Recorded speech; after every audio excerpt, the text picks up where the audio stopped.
अस्सलाम वालेकुम नाज़रीन, आप देख रहे हैं यूट्यूब चैनल और मैं हूं मुमताज़ आली सर। नाज़रीन, उमरकोट की सियासत में इलेक्शन की गहमा गहमी शुरू हो चुकी है। इस मरतबा होने ये जा रहा है कि पाकिस्तान पीपल्स पार्टी और उसके जो मुखालिफ जमायतें हैं वो अब अलग अलग इलेक्शन भी लड़ रही हैं, जिसमें पाकिस्तान तहरीक इंसाफ भी इस मरतबा अपना मैदान मारने के लिए यहाँ पर मैदान में मौजूद है। और ये आगे चल कर ये फैसला होना है कि इस ज़िले का स्टेक होल्डर, सियासी स्टेक होल्डर कौन है।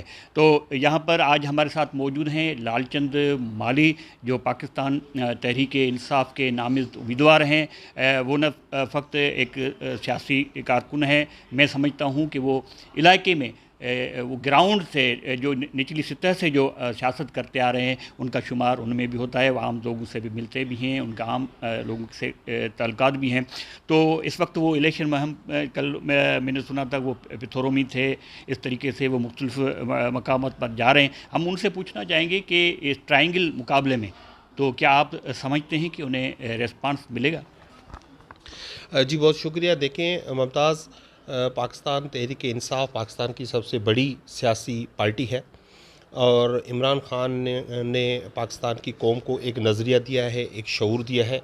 वो नज़रिया है कि हमें ग़ुलामी से निजात पानी है और अब हमें जो इस मुल्क में जुल्म और जबर का दौर जो शुरू हुआ है, जिसके तहत आपने देखा पाकिस्तान तहरीक इंसाफ के हज़ारों लोगों को गिरफ़्तार किया गया है, इमरान खान को सज़ा सुना दी गई है, शाह महमूद कुरैशी को सज़ा सुना दी गई है, खान साहब की अहलिया को भी सज़ा सुना दी गई है।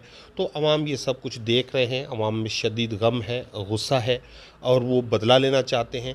और पाकिस्तान तहरीक इंसाफ ने कहा है कि आपको पुरअमन रहना है, तो इंशाल्लाह वो 8 फरवरी को बदला लेंगे और वो जुल्म का बदला वोट से लेंगे। हम जहाँ जहाँ जा रहे हैं वहाँ पे हमारी ज़बरदस्त आजियाँ हो रही है, हमें वेलकम किया जा रहा है और मेरे तसव्वुर में नहीं था कि उमरकोट की आवाम इस तरह बाशऊर बन चुकी है और इस तरह से जो है इमरान खान का पैगाम जो है पहुंच चुका है आवाम तक। एक तरफ तो ये चीज़ें हैं, अब दूसरी तरफ आप देखें कि जो हमारे मुखालिफ उम्मीदवारान हैं वो ग्राउंड पे हैं नहीं। अच्छा, वो कह रहे हैं, आप उनकी तकरीरें सुनेंगे तो वो कह रहे हैं कि हम जीते हुए हैं, हम तो बस आपके पास हाज़िरी लगाने आए हुए हैं। ये नहीं, वो अवाम के वोट को अहमियत देने के लिए तैयार नहीं है। मैं उनको बताना चाहता हूँ, आप जीतना हारना तो बात की बात है, जब अवाम वोट देगी तो जीतेंगे ना। अभी आपने वोट लिया नहीं है और आप इस तरह की बातें करके अवामी वोट की तौहीन कर रहे हैं।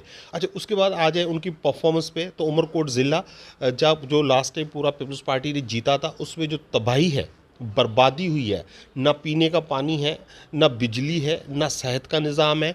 यहाँ से वज़ीर तालीम भी रहे, आप देखिए स्कूल के हालात आप ख़ुद रिपोर्ट करते रहे हैं। उनके घर के, उनके उताक पे, उनके गांव में जो स्कूल बने हुए हैं उनके भी दरवाजे नहीं हैं। तो यहाँ पे जो तबाही हुई है, करप्शन हुई है पूरे मुल्क में और ख़ास तौर पर सिंध में, ये किसी से ढकी छुपी नहीं है।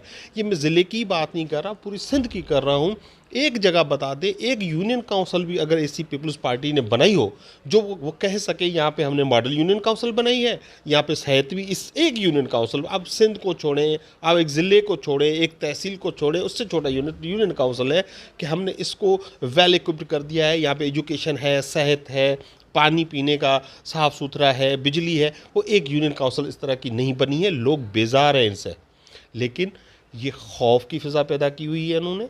ये जो एक रियासती ऑपरेशन चल रहा है पाकिस्तान तहरीक के ख़िलाफ़, तहरीक इंसाफ के ख़िलाफ़, ये उसको इस्तेमाल करके लोगों को डरा रहे हैं। लेकिन मैं इनको वाज़ेह कर देना चाहता हूँ, उमरकोट के अवाम बहादुर हैं, गयूर हैं और इंशाअल्लाह आपको 8 फरवरी को वो सबक सिखाएंगे कि आप सारे माजी के सबक भूल जाएंगे। अच्छा, मैंने देखा कि ख़ासतौर हमारे मीर पुखार रीजन में 52% शेड्यूल कास्ट वोटर रहते हैं या हिंदू कम्युनिटी के वोटर्स हैं, लेकिन कोई जमायत वहाँ पर जो उनको टिकट नहीं दे रही है। इस मरतबा तहरीक इंसाफ ने उनको टिकट दिए हैं।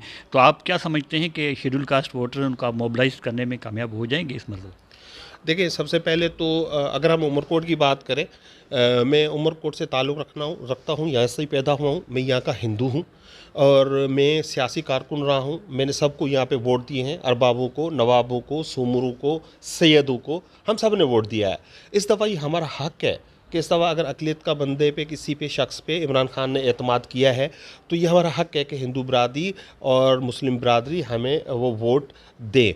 हम किसी कम्युनिटी, किसी रिलीजन या किसी कास्ट बेस सिस्टम पे वोट नहीं मांग रहे, हम इमरान खान के नज़रिए पे वोट मांग रहे हैं कि इमरान खान का नज़रिया है, क्योंकि ये शेड्यूल कास्ट भी है जो इनको भी ग़ुलाम रखा गया। आपको पता है प्राइवेट जेल सबसे ज़्यादा उमरकोट में हुए।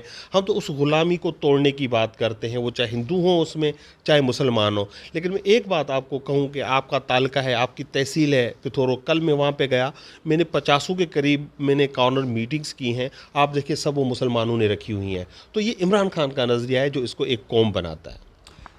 नाज़रीन, आपने लालचंद माली की गुफ्तगू सुनी। मैं यहाँ पर यह बताता चलूँ कि गुज़िश्ता इलेक्शन में साईं शाह महमूद कुरैशी ने 1 लाख से भी ज़ायद वोट उठाए थे और कहा यह जा रहा था कि वो साईं शाह महमूद कुरैशी के शख्सियत की वजह से मिला, नहीं तो मुखालिफ जमायतों को इतना वोट नहीं मिलता है उमरकोट में।